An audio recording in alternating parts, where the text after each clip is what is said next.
In the beginning, there was only Earth, a dying world consumed by war, pollution, and fear. The oceans had turned acidic, the sky had grown opaque, and the cities were nothing more than hollow relics suspended in dust. And in that slow agony, humanity made its final discovery, the necronoids. Born from an unforeseen contact with extraterrestrial matter, the necronoids were neither alive nor mechanical. A corrupted symbiosis, evolving through assimilation, able to imitate the consciousness it devoured. Within a century, they had spread across the entire globe, turning nations into sprawling biometal ecosystems. Humanity was no longer the dominant species, but the hunted. In desperation, the remaining world powers united under a single banner, the Planetary Coalition. Their mission was not simply to survive, but to begin anew. After 20 years of stellar exile, their probes detected a stable signal beyond the Orion Veil, a world of luminous forests, emerald oceans, and crystalline skies. Yggdrasil. The name was chosen by the Coalition's ancient linguists, the World Tree. For this planet seemed alive, breathing, bound together by an energy that resembled a consciousness. Humanity saw in it more than refuge. They saw redemption. The first expeditions were a success. Orbital outposts were established, colonization zones were drawn, and a new generation of pilots was trained. Men and women born in the void, destined to take the first steps on an unknown world. They were called operators. Each of them would pilot a GLAIVE, the glaive, a symbol of human resilience. Each glaive, genetic link armor, integrated variable exosystem, represented the final union between flesh and machine. Designed in the orbital laboratories of the Coalition, the glaive was created as an answer to human frailty.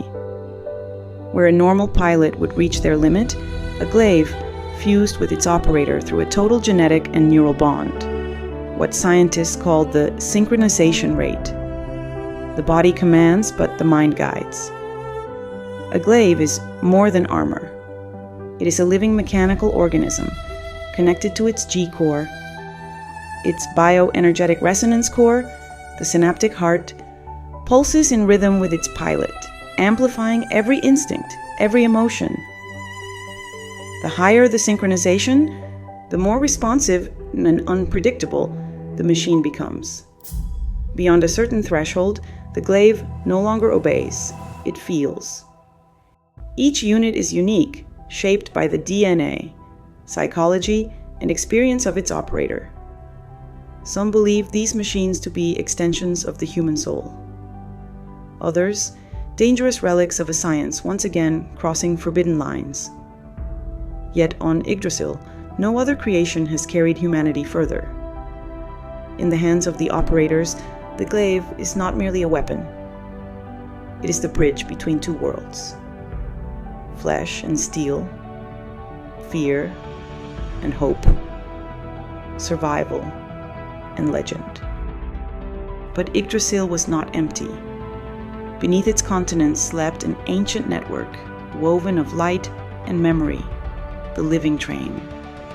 And within that train dwelled those now known in the archives as the Zinaris. The Zinaris were heirs to another world, from an age long forgotten. Their skin bore luminous markings, birth tattoos that allowed them to interface with technology through thought alone.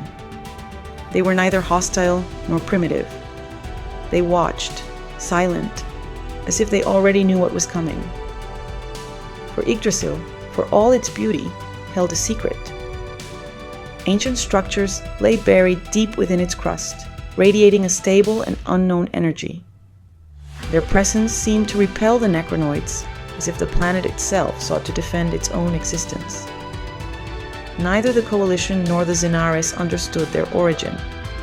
Some saw in them the remnants of a lost civilization. Others, the hand of Yggdrasil itself, a planetary instinct refusing to die. This world was a sanctuary. The first colony, Helion Prime, was founded along the equator.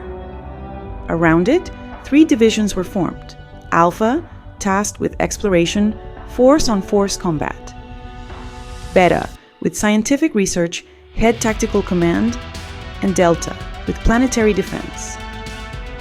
Together, they became the foundation of the YGG program, an initiative to colonize Yggdrasil and purge it of necronoid anomalies. Yet the further the operators advanced, the more the planet reacted. The forests shifted, the mountains whispered, and the train itself seemed to watch their every move. At 20% colonization, the first assault began. Swarms of necronoids erupted from the soil, obliterating the outer outposts. Humanity realized then that the war was not over. It had only begun again. The 40% mark was never meant to be a milestone. It became a massacre. The necronoids struck with a force beyond anything the Coalition had faced before. Entire squadrons were overrun, defensive lines shattered. Helion Prime trembled under the assault as the skies burned with the descent of countless enemy spores. It took every remaining squadron, Alpha, Beta, and Delta combined, to hold the line. Hundreds of Glyve units were deployed, supported by APAC ground divisions and orbital artillery strikes. The cost was devastating, but the first colony stood. Yggdrasil survived that night, not by strength alone, but by the sheer will of those who refused to let humanity's last hope fall. Today, Yggdrasil stands at 43% viability. The planetary veil weakens, and the tram stirs. Operators continue their missions, equipped with new hybrid technologies, APAC, the APAC units, adaptive mechs designed from recovered necronoid fragments. The balance is fragile, but hope endures.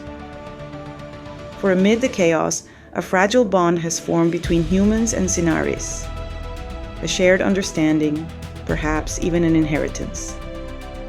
If Yggdrasil is alive, it will remember those who saved it, or those who lead it to ruin.